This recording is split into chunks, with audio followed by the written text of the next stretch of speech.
When you use the word gentrification, it doesn't sound so bad.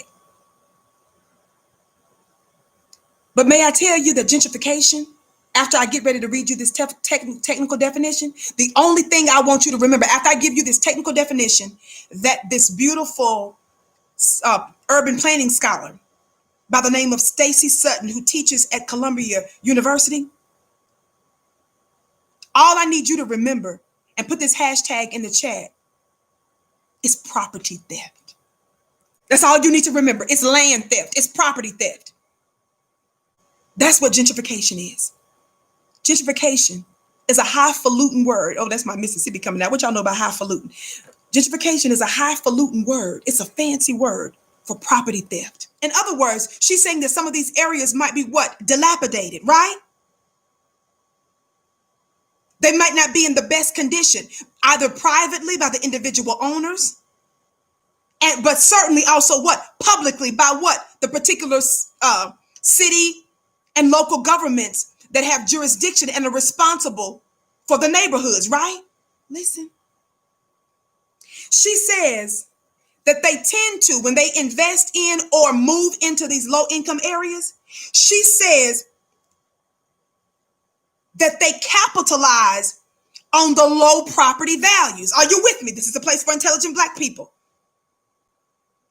See, I'm still, once again, doing the Lord's work by revealing this man of sin.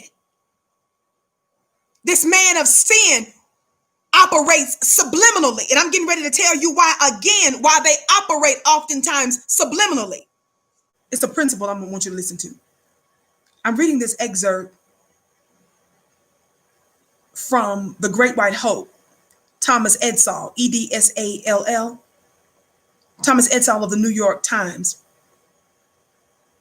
He tells us in his piece, The Great White Hope, quote, the trick for the Republicans, I want us to pay attention to this principle. He's not specifically talking in this piece about gentrification, but there's a principle that I want us to adopt for purposes of property theft, Black property theft by white people. There's a principle I want you to pay attention to. Watch this. Thomas Edsall of the New York Times says this, quote, the trick for the Republicans in their quest to maintain white majoritarian hegemony is to allow this fusion of issues to do its mobilizing, just go with me, to do its mobilizing work at a subliminal level. Root word sub, meaning what? Below. Just like when you get on the subway, right? That means that you're what?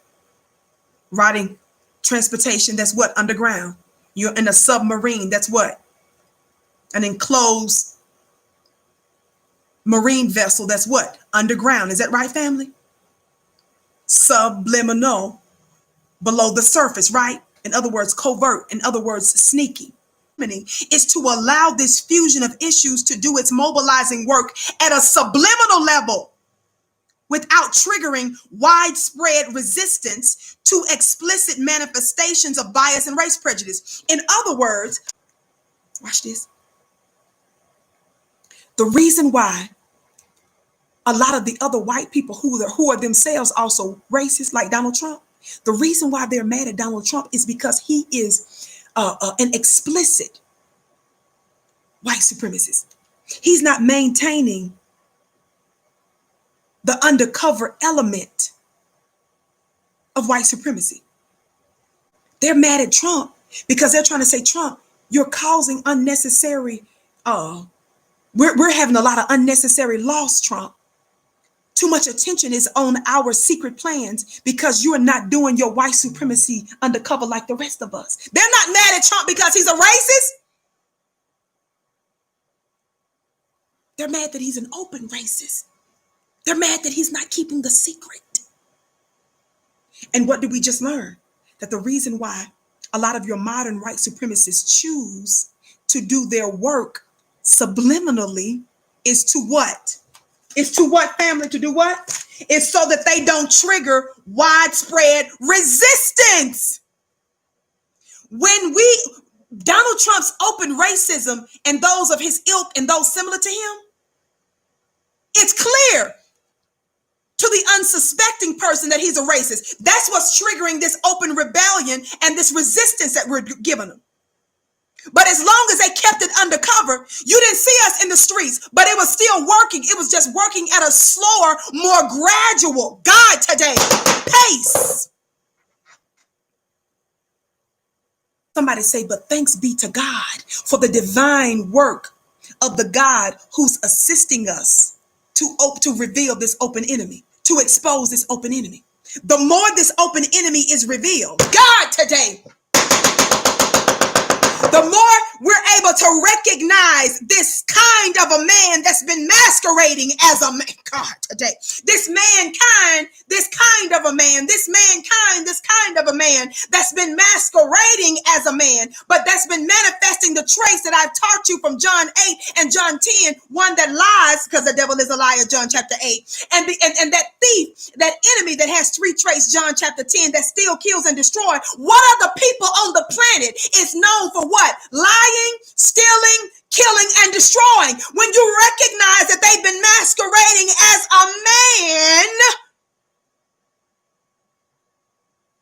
you'll resist the devil. And what's written in the book of James? When you resist the devil, y'all sit down today. I'm going to keep. What do you do when you recognize the devil? When you resist the devil, what will the devil do? Black man, black woman? But as long as you don't recognize him, as long as you don't see him as he is, you will treat him and engage with him as your friend. You will say stuff like, we just alike. You got kids just like me. Why are you murdering my kids? You wouldn't want us to do. You say stuff like, I'm not trying to harm you. I'm not threatening. My hands are up. You would just say, I just want to be your friend. Fool. Do you tell that to a bear, dummy? Would you tell a bear you want to be friends with a bear? Do you tell a bear you want to move in the cave? Where do bears live? Where do bears live? When you recognize a snake, God today, don't you use these animals